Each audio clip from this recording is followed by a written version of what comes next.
박근혜 씨는 민경욱 전 청와대 대변인을 통해서 입장을 내놨습니다. 박근혜 씨 톤으로 읽어주실 분이 필요합니다. 잘 읽어 짱돌 안 맞으려면. 일단 내가 들고 있을게 짱돌. 제게 주어졌던 대통령으로서의 소명을 끝까지 마무리하지 못해 죄송하게 생각합니다. 저를 믿고 성원해 주신 국민 여러분께 감사드립니다. 이 모든 결과에 대해선 제가 안고 가겠습니다. 시간이 걸리겠지만 진실은 반드시 밝혀진다고 믿고 있습니다.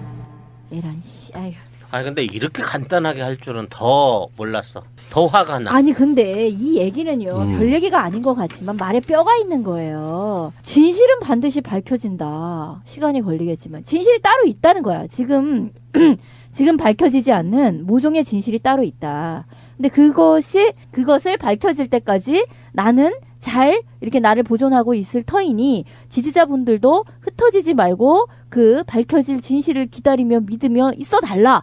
이런 얘기가 되는 거예요. 그러니까 이거는 정확하게 지금 탄핵에 대한 어떤 불복 선언인 거나 마찬가지이고요.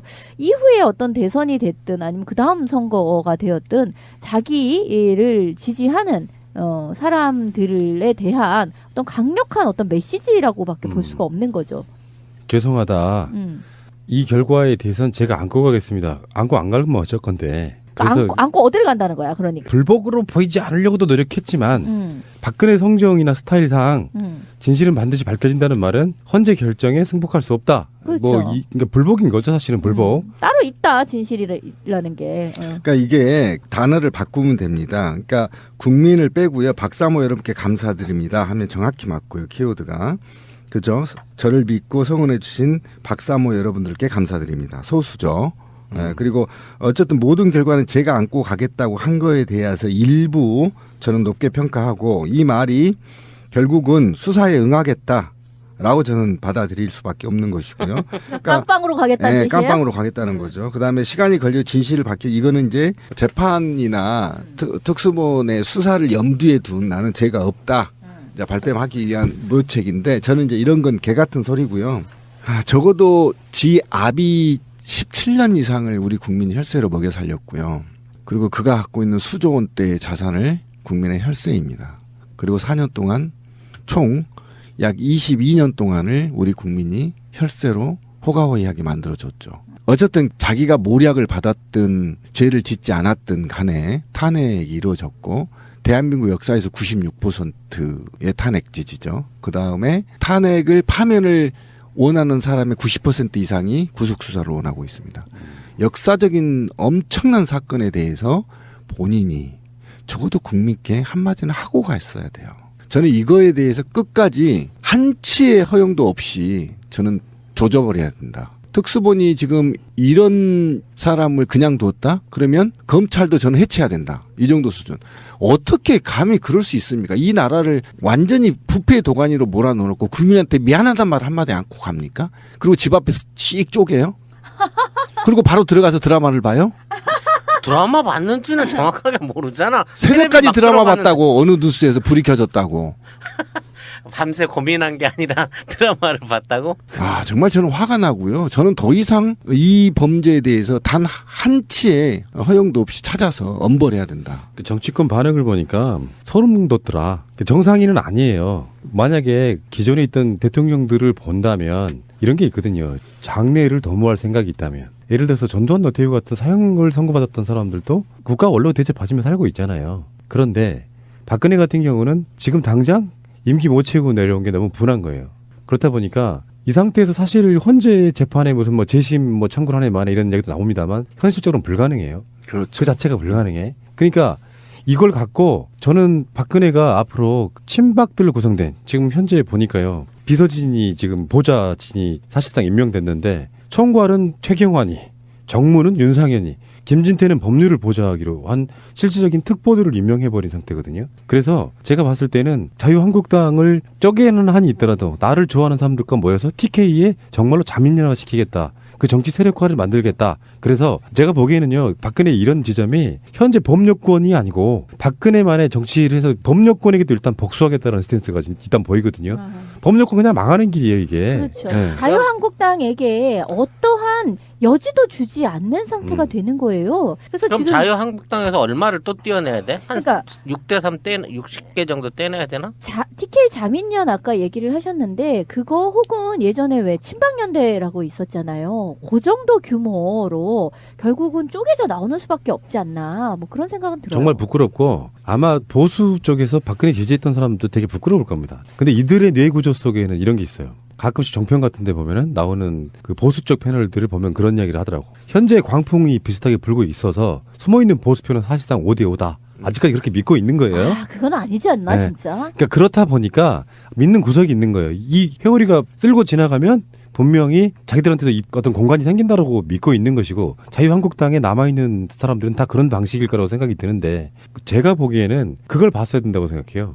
탄핵의 찬반을 나눴을 때 8대1 또는 8대2 정도 나오는 그 민심의 여론이 전혀 바뀌지 않았다고 하는 건 박근혜에 의해서 보수 수구 세력은 다 죽는다라고 보는 거죠. 그런 생각을 전혀 못하는 거라고 저는 보고. 그러니까 우리 방송도 계속 얘기한 거지만 박근혜 씨가 정말 인간의 이미지가 또는 인간이라고 부를 수 있는 1%라도 인간이라고 본다면 자기 정치적 동기들을 최소한 살려주고 가야 되거든요. 그래야 자기가 나중에 어떻게 재기나 또는 사면의 길이 보인단 말이죠. 그런데 아까 말한 대로 2에서 30명 정도의 친박연대 과거에 요 정도 소수의 정치적 그룹을 만들어서 나중에 정치적으로 도태되지 않도록 버티는 것. 그리고 이들을 통해서 사면이나 범죄 행위들을 일부 협상의 여지를 남기려고 하는 것. 그리고 나머지는 다 죽여버리는 것. 이 정도라고 한다면 저는 오히려 바른정당이나 누나부대가 아닌 윤상현이나 뭐 최경환 이 정도가 아닌 어쨌든 자유한국당 내에 남아있던 일부 변두리에 있는 사람들도 다 탈당을 해서 바른정당으로 가든 어쨌든 해서 이거를 모면하지 않으면 안에서 도태될 가능성이 굉장히 높다. 분명히 말씀드리지만 그래서 자체적으로 살아날 방법을 선택해야 되는데 제가 분명히 말씀드리지만 경북은 이미 등을 돌렸습니다. 최근에 제가 일주일에 계속 현장을 도는데요.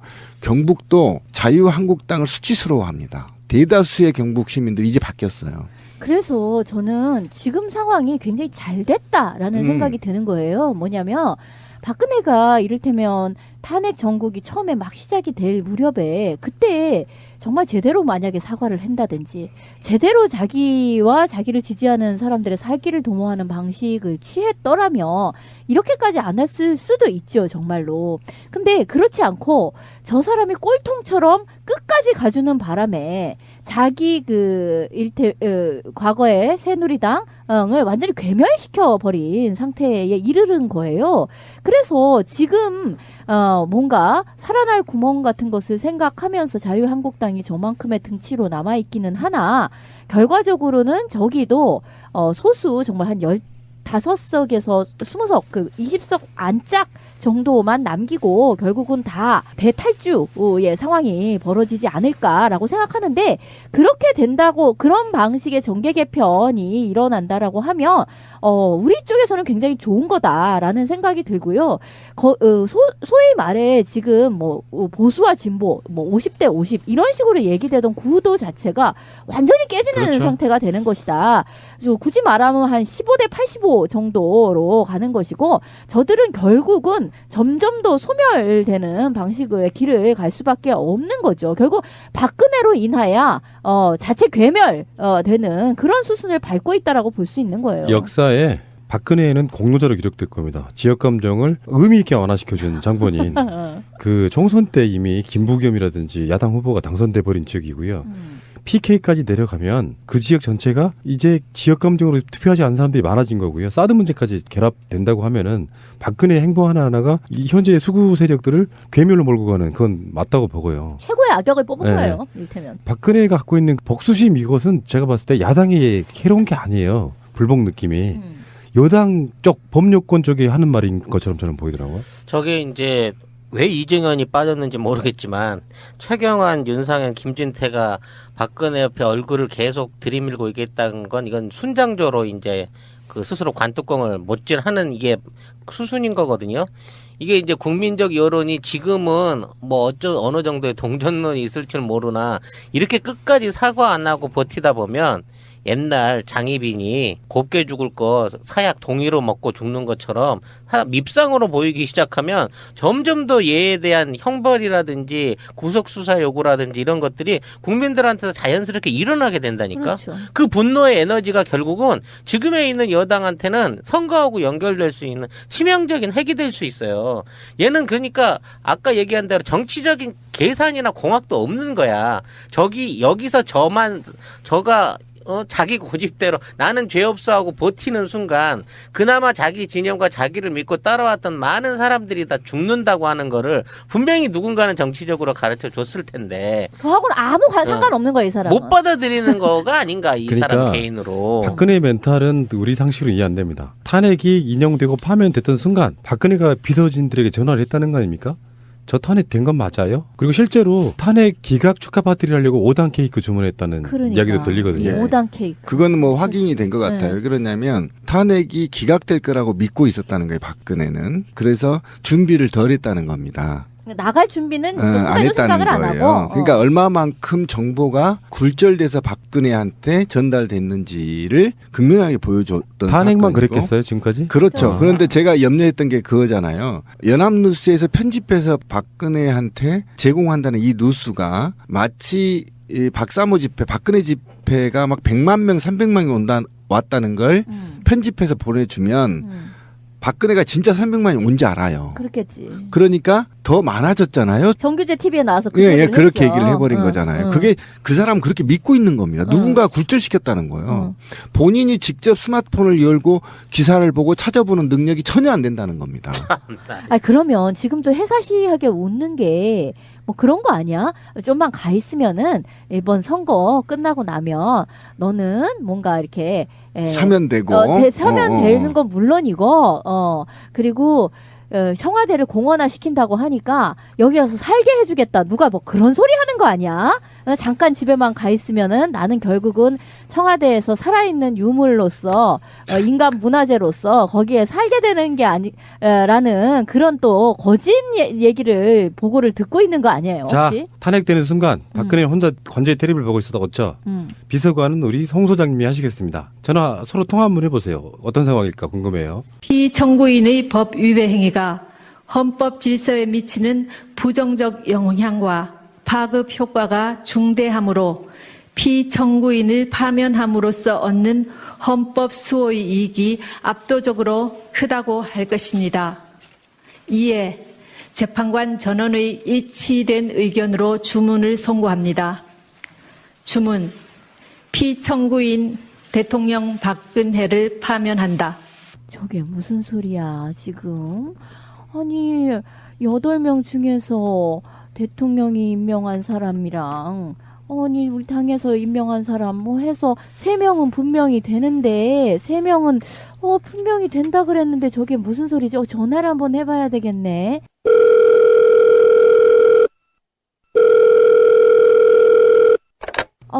저기 지금 뉴스 봤어요?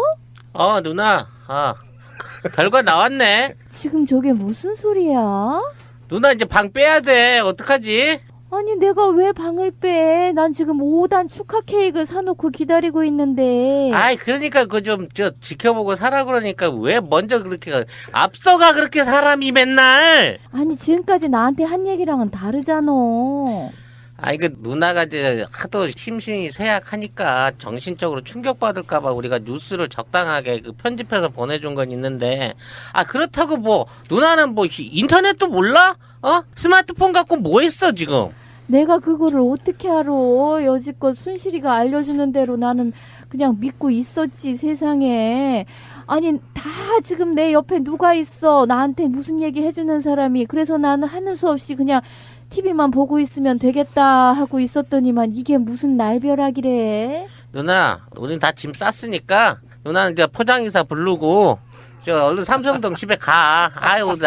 우리도 먹고 살 거 찾아야지.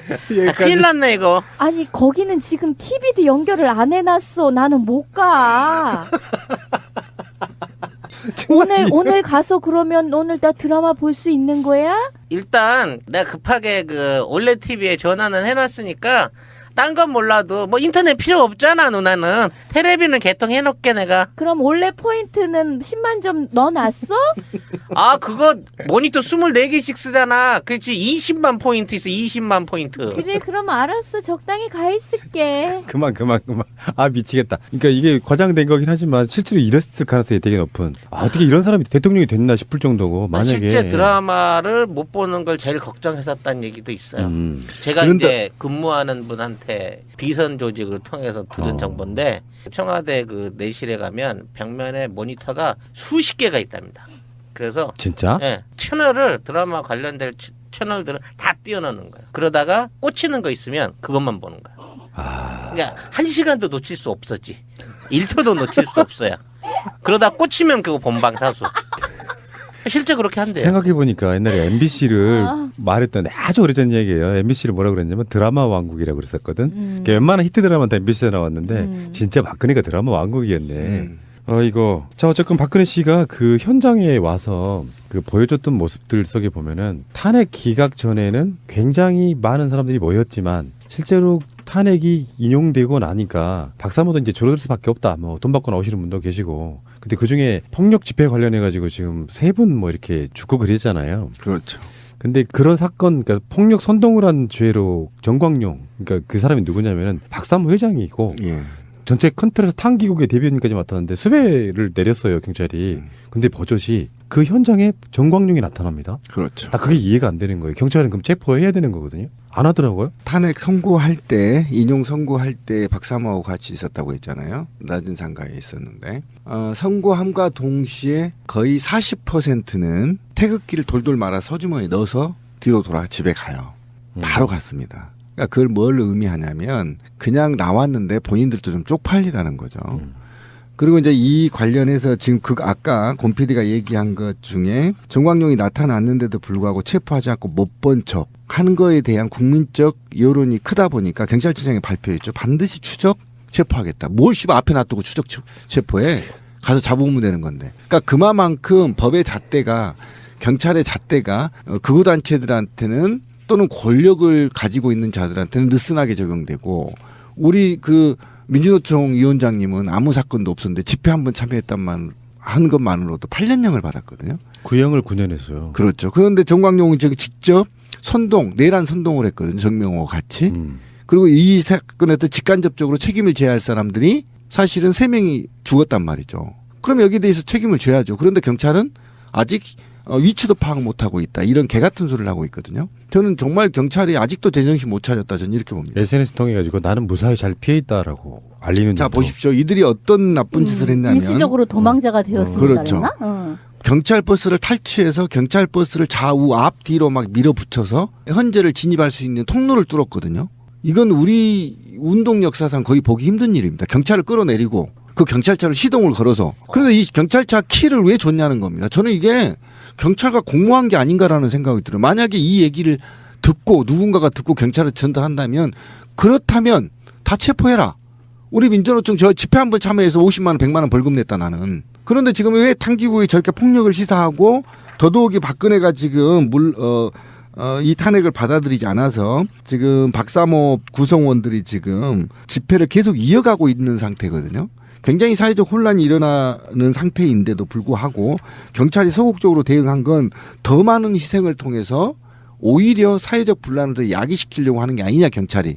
이런 시각이 있다라는 거죠. 굉장히 많은 이야기, 뒷이야기들을 낳고 있는데 앞으로 박근혜 씨가 검찰 조사를 받아야 되는 입장, 그 이야기는 뭐 다른 에피소드 할게요. 이 상황에서 박근혜라고 하는 인간형 그런 사람들을 뽑으면 안 되는 이유를 극명하게 보여줌으로써 탄핵이 사실 늦은 감이 없지 않아 있다. 이런 생각이 들 정도라고 저는 생각이 들고요. 저는 이번에 탄핵이 되고 난 이후에도 박근혜가 보이는 저 모습을 보면요. 정말 큰일 날 뻔했구나. 세월호도 물론 굉장히 크고 비극적인 사건이었지만 만약에 그보다 훨씬 더 감당하기 어려운 어떤 사건이 박근혜가 재임하고 있는 동안에 일어났었더라면 그러면 정말 어땠을까 같은 생각이 드는 거예요. 아니 정말 뭐 북한에서 뭐라도 하나 뭘 어쨌다라는 게 있었더라면 저 사람이 지금 자기 탄핵을 맞는 문제에 대해서도 A안, B안 탄핵이 된다 안 된다에 대해서 알아서 뭔가를 준비하지도 못하고 그 중에 하나를 이렇게 인용이 되었을 때도 현실감이 맞게 어떤 책임 있는 행동을 전혀 하지를 못하고 있는 상태잖아요. 그러면 정말 어떤 국가 유사시에 어떤 상황이 벌어졌다라고 한다면 저 사람이 무슨 행동을 어떻게 했겠어요. 그러니까요. 너무 끔찍한 일이었던 네. 거야. 결정문 낭독할 때 이정미 재판관이 시계를 2번인가 쳐다봤대요. 이제 그게 왜 그런 행동을 했을까 사람들이 굉장히 많이 궁금해했는데 그렇다고 이정미 재판관이 본인의 얘기가 나온 건 아닙니다만 분석에 의하면 이런 거죠. 박근혜가 정확하게 어떤 시점부터 대통령이 아님을 이야기를 해야 되는데 2017년 3월 10일 11시 21분 정확한 시점까지 못을 박았어요. 그러니까 박근혜의 대통령 자격 정지는 정확하게 11시 21분에 맞추기 위해서 시계를 계속 봤다는 거예요. 왜 그랬을까요? 당연한 거죠. 왜냐하면은 어떤 권한상의 책임 같은 것들은 어느 순간부터 파면이 해당되는데 그거 아니야? 의사가 사망 선고할 때 그러니까. 시계 보고 그건 이제 하는 비슷한 거? 거죠. 맞죠. 그러니까 이게 박근혜가 대통령이 아님을 딱 그 시점을 못 박아놓지 않으면 법상의 미비점 때문에 언제까지가 박근혜가 대통령인지 아닌지에 대한 구분이 모호해지는 부분이 있기 때문에 시계를 보면서 딱 그 시점에 맞춰가지고 선고를 해야 되는 굉장히 치밀하고 디테일한 선고를 했다라고 생각이 들어요. 굉장히 고뇌했다는 네. 부분이죠. 날짜나 시간을 이렇게 못 박지 않았다고 하면 또 다른 논란이 있었을 가능성도 좀 있다고 생각이 예를 들고. 들면 어떤 거죠? 일단 퇴거 문제 같은 것도 걸려 있잖아요. 그렇죠. 퇴거 문제는 뭐 10일 날 선고를 받고 12일 날 나가서 이틀 반 정도 머물러 있었지만 그렇죠. 이 머물러 있던 시점 우리가 생각을 해봤을 때 만약에 시간을 못 박지 않으면 언제 나가야 되는지에 대한 박근혜 사실 이틀 동안 초법적인 짓을 한 거예요. 전 대통령이 청와대 관저에 머무는 일반인이 청와대 관저에 머무는 말도 안 되는 사태가 일어났던 거거든요. 그렇죠. 특검도 못 들어가는 어떤 보안 시설이다라고 해놓고 민간인이 못 들어가는 곳이라고 했는데 그 사람은 민간인 신분이었을 뿐만 아니라 수많은 그 피의자들에 의해서 공범으로 적시가 되어 있는 상태의 사람이잖아요.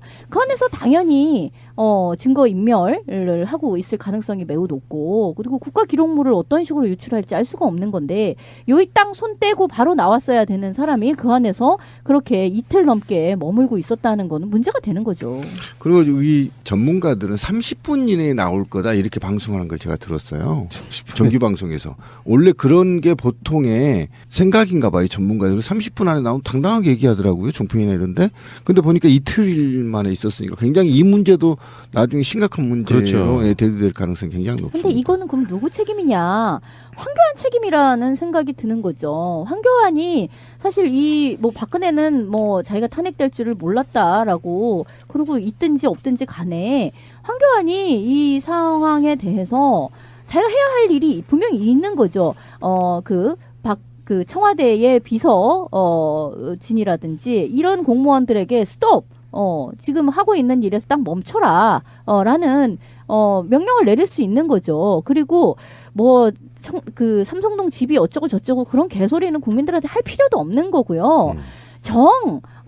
갈 데가 없다라고 하면 제3의 장소에 황교안이 어떤 경호와 경비 서비스를 제공하면서 있게끔 해줄 수 있는 거잖아. 일단 청와대는 비우고. 그런데 그 이정미 재판관이 보여준 모습은 오늘 방송은 오늘 지금 퇴임했잖아요. 네. 그렇죠. 헤어롤 그거 두 개를 뒤에 붙이고 나오는 모습은 정말 역대급 명장면이라고 저는 보거든요. 그런데 저는 그게 일부러 했을 거라는 생각은 안 들어요. 네. 그러니까 당연하죠. 실수죠. 근데 그게 외신에까지 탑이 됐대요. 굉장히 고뇌하고 고심했던 헌법재판관에 대한 인품을 높이 평가하는. 그러니까 의도하지는 않았지만 굉장히 높이 평가했다고. 의도하지는 하더라고요. 않았지만 박근혜 세월호 7시간 동안 올린 머리 이 논쟁과 딱 붙여보면은 묘하죠. 정말 묘한데. 네, 묘합니다. 그래서 그 이야기를 한번 해볼게요. 네. 지금 헌법재판소에서 내린 결론 중에 박근혜 파면이라고 하는 아주 극적인 결과가 나오긴 했지만 정말 아쉬웠던 건 세월호 문제 아니겠습니까? 그래서 세월호에 대해서 정말로 사법심판의 대상이 아닌가에 대한 이야기를 잠깐만 해보면은 선재가 뭐라 그랬냐면요. 대통령의 직책을 성실히 수행할 의무는 헌법적 의무에 해당하지만 헌법을 수호해야 할 의무와는 달리 규범적으로 그 이행이 관철될 수 있는 성격의 의무가 아니므로 원칙적으로 사법적 판단의 대상이 되기는 어렵다. 성실의 개념은 상대적이고 추상적이어서 성실한 직책 수행 의무와 같은 추상적 의무 규정의 위반을 이유로 탄핵하는 것은 어려운 점이 있다. 그러니까 세월호 유가족분들 절규하는 모습 봤는데 왜 세월호만 안 됩니까? 그렇게 울부짖으시더라고요. 모든 공무원은 직무를 수행할 때 법령을 준수하며 성실히 직무를 수행해야 하고 그 의무를 위반하였을 때는 징계 처분을 받게 된다.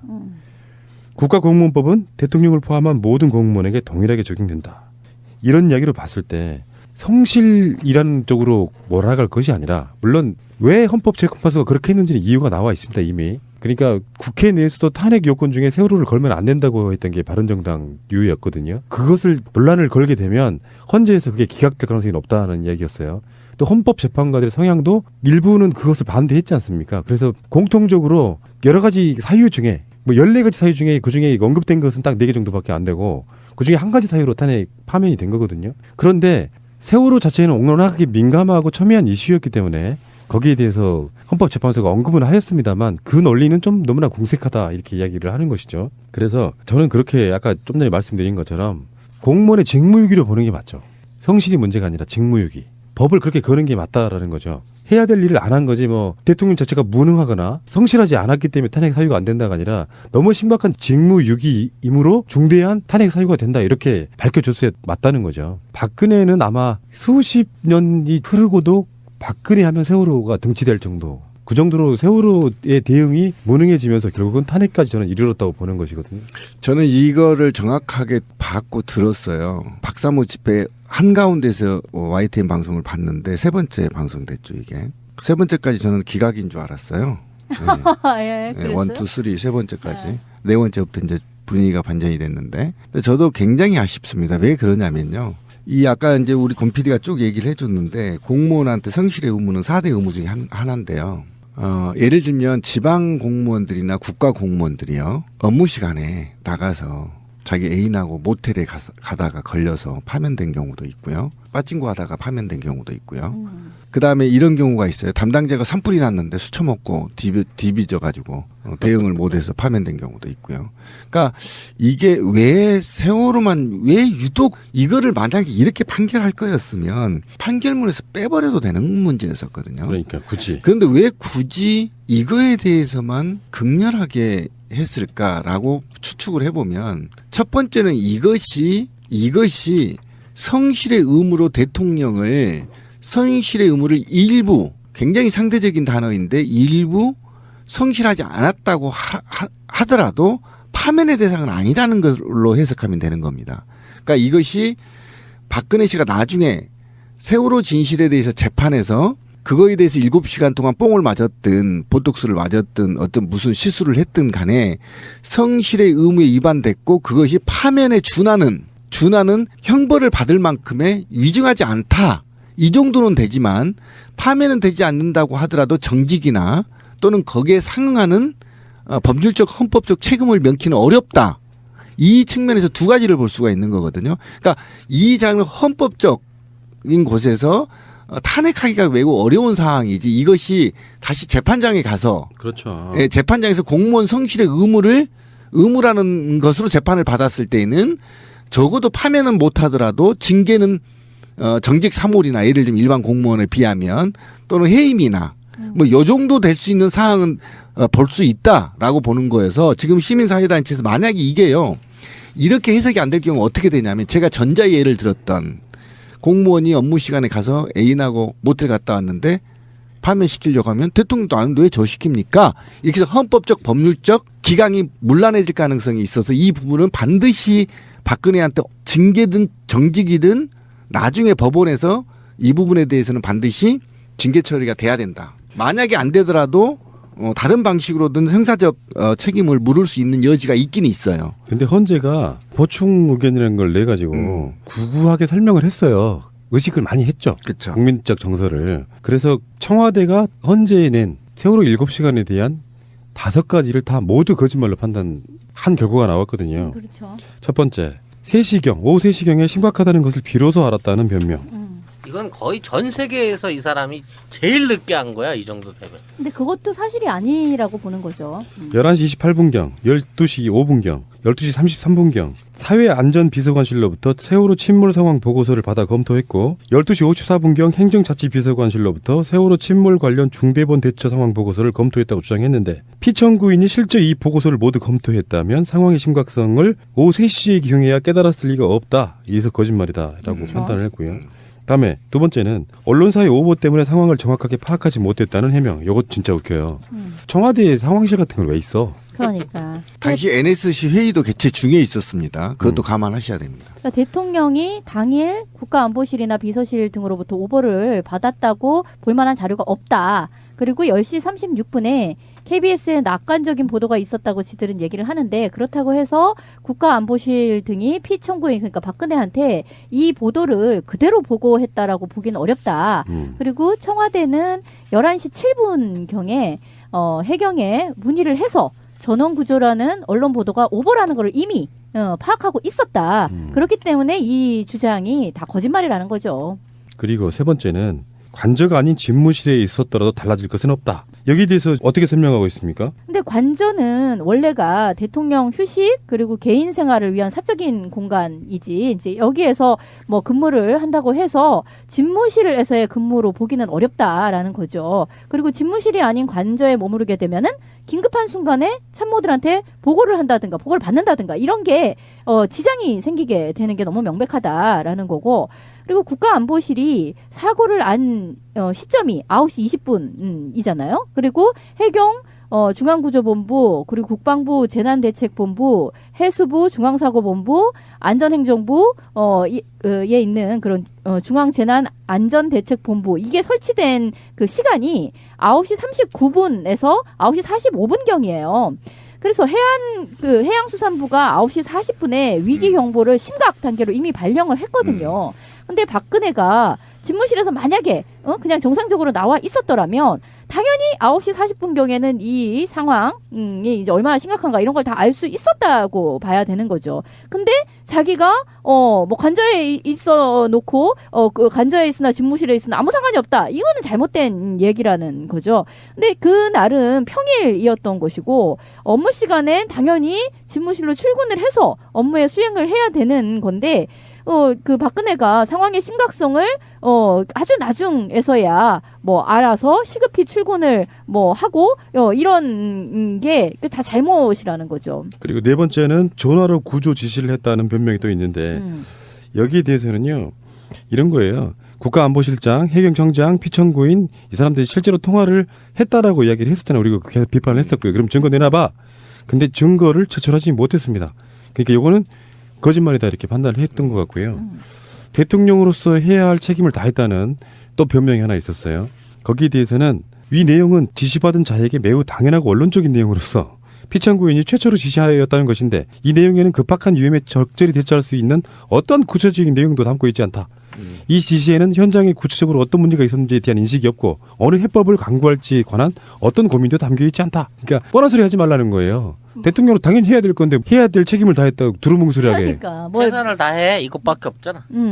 거기서 무슨 일이 벌어진다는 건지 이거에 대해서 뭐 A를 채택할 건지 B를 채택할 건지 이런 고민이 담긴 이야기도 전혀 아니고 하나만한 소리 뻔한 말씀 감사합니다 같은 소리가 된 그러니까 거예요. 이게 결론은 1위부터 5위가 거짓말이 이게 쭉 거짓말을 밝혀진 거 보면 박근혜는 이 사건을 헌재에서 판단했을 때 박근혜는 이 사건을 몰랐다고 본 겁니다.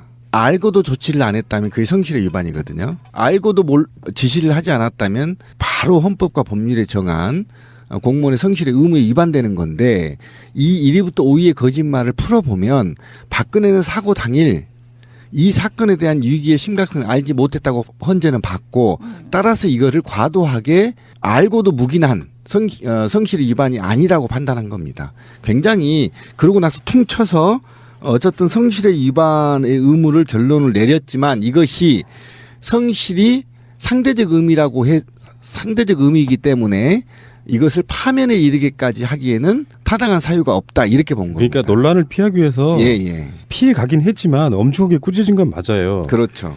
앞으로도 국민 다수의 지지로 당선된 대통령들이 그 직책을 수행할 것이다. 국가 지도자가 국가 위기 상황에서 직무를 불성실하게 수행하여도 무방하다는 그릇된 인식이 우리의 유산으로 남겨져서는 안 된다. 대통령의 불성실 때문에 수많은 국민의 생명이 상실되고 안전이 위협받아 이 나라의 앞날과 국민의 가슴이 무너져 내리는 불행한 일이 반복되어서는 아닌 데므로 우리는 피청구인의 성실한 직책 수행 시행 의무 위반을 지적하는 것이다라고 이야기를 했는데 자, 그런데 네. 이제 이 말씀을 잘 하셨는데, 그런데 이 해설에는 파면에 가깝게 준하는 엄중한 죄를 물었어요, 헌재가.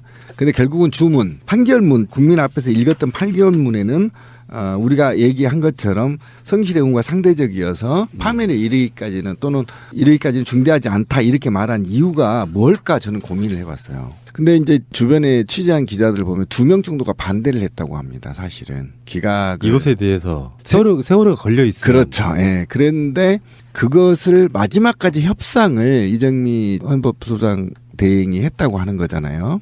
그렇다고 보면 이 대목에 협상에 들어갔을 가능성이 굉장히 높습니다. 그리고 국가정보원하고 어쨌든 해경 해수부들이 지금 헌재를 사찰했던 이유는 바로 세월호에 대한 결정문에 대한 영향을 미칠 것 같은 우려에서 했을 가능성이 높다고 본다면 적어도 이정미 헌법재판소장 입장에서는 만장일치로 해야 국론 분열을 막고 화합의 대통령, 새로운 대통령을 뽑으려고 했다고 한다면 그것이 헌재의 책무였다면 적어도 만장일치를 끌어내기 위해서 어느 정도 판결문을 좀 손댔을 가능성이 있지 않겠느냐라는 조심스러운 얘기들도 좀 나오고 있단 말이죠. 그래서 이것이 끝까지 박근혜의 관료들이 또는 국정원의 실세들이 적어도 다른 건 모르지만 세월호 관련해서는 끝까지 챙긴 게 아니냐. 굉장히 그래서 세월호가 과연 어떤 사건이었길래 이렇게까지 얘기가 나와야 되는 거냐라는 물음표를 한번 더 던지면서 어쨌든 판결문 해석에는 정확하게 사실 이게 파면 대상이 돼요. 사실은 되고 엇박자가 나거든요 지금. 그러니까 우리나라가 엇박자가 나는 보수 겁니다. 진보로 첨예하게 대립하는 나라만 아니라면 그렇죠. 당연히 이건 파면입니다. 파면이고요. 네, 파면입니다. 지금 현재 우리가 중점적으로 보고 있지는 않지만 박근혜가 모든 어떤 사안들 의혹에 대해서 대처하는 태도가 사실은 가장 중요한 탄핵 전 사유가 됐다고 보거든요. 그러니까 해소할 만한 능력도 안 되고 의지도 없는 사람이라 계속 거짓말을 해대고 대국민 담화를 해도 거짓말을 해버리는 그래서 전혀 개전에 정의가 없다 이렇게 보고 박근혜를 그럼 당신 그만둬 이렇게 바라본 거라고 보고. 그렇죠. 그 대목이 굉장히 중요했다고 생각이 들어요. 그러니까 수사를 받겠다고 했는데 받지 않고 사과를 했는데 다 거짓말이고 이게 헌법 수호의 의지가 없다라고 볼 수가 있다는 거죠. 그러니까 아예 헌법이고 법이고 간에 다 무시하는 스탠스를 취했다라는 것이 헌재 재판관들 입장에서는 너무나 용서할 수 없는 도대체 헌법을 알기를 뭘로 하는 거야 같은 그런 생각이 들었다는 거죠. 그리고 이제 처음에 뭐 1명 정도의 소수 의견이 있지 않겠는가 뭐 이런 얘기도 있었는데 8대 0의 결과를 내기 위해서는 내부에서 굉장히 치열한 갑론을박이 있었을 거라고 생각을 하거든요. 근데 그 결정문을 유심히 뜯어보면 정말 신비님 얘기한 것처럼 그런 어떤 흔적이 느껴져요.